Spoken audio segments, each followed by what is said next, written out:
Hello students, जैसा कि हम ट्रांजिशन एलिमेंट्स के बारे में पढ़ रहे हैं। ट्रांजिशन एलिमेंट्स की एक बहुत इंपॉर्टेंट प्रॉपर्टी होती है संकुल यौगिकों का निर्माण, यानी कि फॉर्मेशन ऑफ कॉम्प्लेक्स कंपाउंड्स। तो संक्रमण तत्वों में संकर यौगिक बनाने की प्रवृत्ति पाई जाती है, कॉम्प्लेक्स कंपाउंड बनाने की प्रवृत्ति पाई जाती है। और किन कारणों से होती है वो? एक तो उनकी रिक्त कक्षक उपलब्ध होते हैं जो सरलता से किसी भी अणु या आयन द्वारा दिए गए इलेक्ट्रॉन युग्मों को समायोजित कर लेते हैं। दूसरी प्रॉपर्टी जिसके कारण होता है कि छोटे धनायन यानी कि कैटायन का होना, उस पर उच्च आवेश का पाया जाना। और तीसरा, अन्य अणुओं अथवा आयनों के साथ सिग्मा और पाई बंध बनाने की क्षमता होती है। तो अब ये किस में होती है? जो कि इलेक्ट्रॉन युग्म दे सकता है। अब इलेक्ट्रॉन युग्म किस तरीके के उदासीन अणु दे सकते हैं? जैसे अमोनिया, जिसके ऊपर एक इलेक्ट्रॉन पेयर होता है, H2O 2 इलेक्ट्रॉन पेयर होते हैं, CO, या कोई ऋण आयन जैसे Cn-, Cl-। किसी धातु या परमाणु या आयन के साथ उपसहसंयोजक यौगिक बंधों के द्वारा जुड़े हुए हों। ऋणायन का एकाकी इलेक्ट्रॉन युक्त उदासीन अणु उपसहसंयोजक बनाने में दाता की भूमिका अदा करते हैं, उनको हम लीगेंड कहते हैं। तो आज हम उसी के बारे में कुछ एग्जाम्पल से पढ़ेंगे कि किस तरीके से ये कॉम्प्लेक्स कंपाउंड्स बनाते हैं। अब हम जैसे ये है कॉपर, सिल्वर और गोल्ड के संकुल यौगिक। कॉपर अंडरलाइन किया हुआ है आपकी स्लाइड में। कॉपर, सिल्वर और गोल्ड के आयंस जिनमें अपूर्ण डी कक्षक होते हैं, संकुल यौगिक बनाने की प्रवृत्ति रखते हैं। इसमें लीगेंड मुख्यतः क्या होते हैं? NH3, H2O, हैलाइड इत्यादि होते हैं। और समन्वय संख्या सामान्यतः 2, 4, 6 होती है, जिसमें ये जो अपनी ज्योमेट्री है क्या बनती है? लीनियर है, स्क्वायर प्लेनर है, ऑक्टाहेड्रल है, यानी कि वर्गाकार, समतलीय, अष्टफलकीय आदि। अब जैसे अगर हम देखें कि अगर हम अमोनिया का संकुल बनाते हैं, सिल्वर आयन और अमोनिया का संकुल।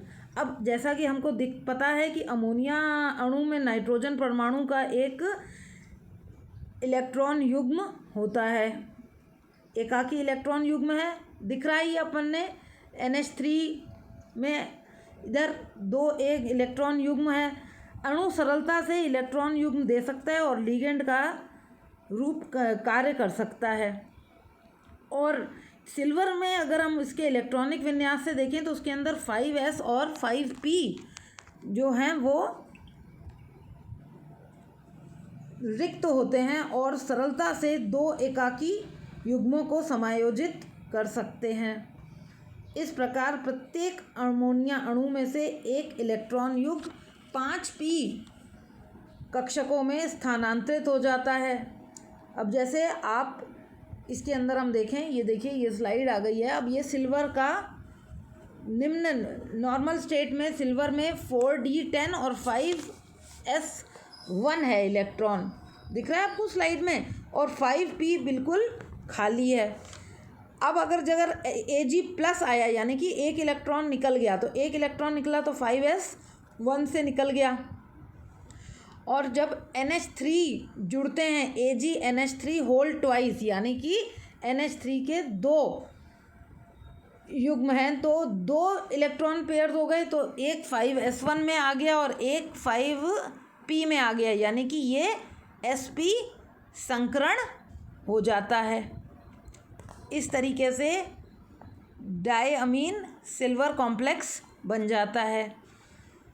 अब ऐसे ही अगर हम आते हैं कॉपर आयन के, क्यूप्रिक आयन में अमोनिया संकुल कॉम्प्लेक्स। अब इसमें क्या है कि कॉपर परमाणु के बाहरी इलेक्ट्रॉनिक विन्यास कितना है? 4d10 और 4s1। देखो आप सबसे ऊपर कॉपर, इसमें कॉपर में आपको दे रखा है तो कॉपर में ये आपका दे रखा है, तो 3D10 और 4s1। अब कॉपर 2 प्लस हुआ तो यानी कि 2 इलेक्ट्रॉन निकलेंगे। अब 2 इलेक्ट्रॉन निकलेंगे तो 2 इलेक्ट्रॉन निकले तो 3D9 हो गया और 4s 0 हो गया। कॉपर कॉम्प्लेक्स बनता है तो 4 अमोनिया इसमें जुड़ते हैं, तो 4 अमोनिया के आयंस में जो क्या है, ये देखो 4 इलेक्ट्रॉन पेयर्स, एक D में चला गया, 4s में चला गया, 4p में चला गया, 2p में चले जाते हैं। अब क्योंकि क्यूप्रिक आयन में 4s कक्षक तथा सभी 4p कक्षक रिक्त होते हैं, तो संकुल कैसा प्रतीत होता है हमको? कॉपर संकुल से हमको क्या प्रतीत होता है कि sp3 संकरण से बना होगा, लेकिन इसकी संरचना स्क्वायर प्लेनर होती है, यानी कि वर्गाकार समतलीय होती है। तो यहाँ पर dsp2 संकरण होता है और जो एकाकी इलेक्ट्रॉन है वो 4p कक्षक में चला जाता है, ना कि वो 3D में रहता है, वो उसके अंदर चला जाता है। तो ये आपको स्ट्रक्चर हमने इसका बना के बताया हुआ है। ये क्यूप्रिक आयन में ये स्ट्रक्चर होता है।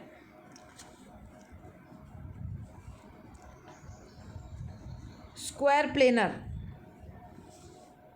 अब हम अगर आते हैं तो हम क्रोमियम आयन में आते हैं। क्रोमियम आयन में किस तरीके का है, जैसे 3D5 हाफ फिल्ड होता है, प्लस 4s1 होती है और 4p ऑर्बिटल्स खाली हैं, ये हम स्लाइड में देख रहे हैं। अब कॉपर आयन में क्रोमियम 3+3 होता है, तो 3 इलेक्ट्रॉन निकल जाते हैं, 2D से निकल गए और एक 4s से निकल गया, तो इसमें क्रोमियम निकल का हेक्सा अमीनो क्रोमियम कॉम्प्लेक्स बन जाता है। तो 6 अमोनिया है तो 6 इलेक्ट्रॉन पेयर्स यानी कि D2sp3 संकरण होता है, जो कि अष्टफलकीय आकृति देता है। तो इस प्रकार से प्राप्त D2sp3 संकरित कक्षकों में अमोनिया द्वारा दिए गए इलेक्ट्रॉन युग्म समायोजित हो जाते हैं और CrNH3 का निर्माण होता है। अब हम आते हैं फेरिक आयन और इसके साइनाइड आयन का संकुल बनाना। फेरिक आयन और साइनाइड का संकुल बनाना। अब आयरन के बाह्य इलेक्ट्रॉनिक विन्यास कितना होता है? 3D6, जो आपको देखो चित्र में दिख रहा है स्लाइड में, 3D6 4s2 और 4p बिल्कुल खाली है। अब जब Fe3+ होता है तो Fe3+ होने से क्या होता है, 4s2 में से 2 निकल जाते हैं और 3D में से भी एक सिंगल बन जाता है। इस प्रकार से 2 3D, एक 4s तथा एक 3 4p कक्षक रिक्त हो जाते हैं और D2sp3 संकरण हो जाता है। इस प्रकार 6 साइनाइड आयन द्वारा दिए गए 6 इलेक्ट्रॉन युग्म उपसहसंयोजन द्वारा Fe6 संकुल आयन का निर्माण करते हैं। इस संकुल आयन की अष्टफलकीय रचना होती है।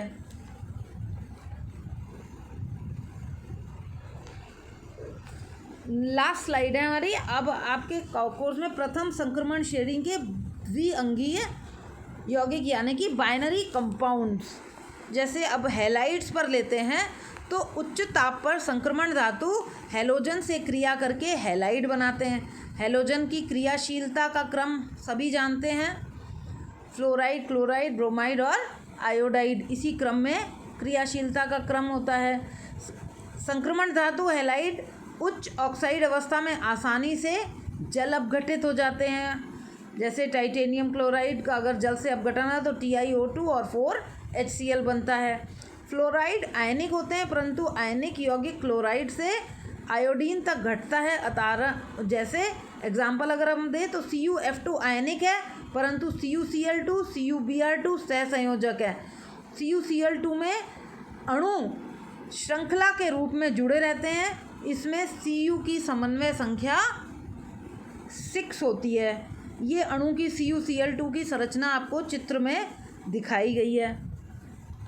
उसी प्रकार से सल्फाइड अगर ले लें तो संक्रमण धातु सल्फर में धीमी प्रक्रिया से संक्रमण धातु लवण के विलयन की H2S या Na2S की प्रक्रिया से धातु सल्फाइड बनाते हैं। Cu+S क्या बनाएगा? CuS कॉपर सल्फाइड, और कॉपर सल्फेट और H2S क्रिया करके कॉपर सल्फाइड और H2SO4 बनाते हैं। तो संक्रमण धातु निम्न ऑक्सीजन अवस्था में ही सल्फाइड बनाते हैं, क्योंकि सल्फर एक अच्छा ऑक्सीकारक नहीं है।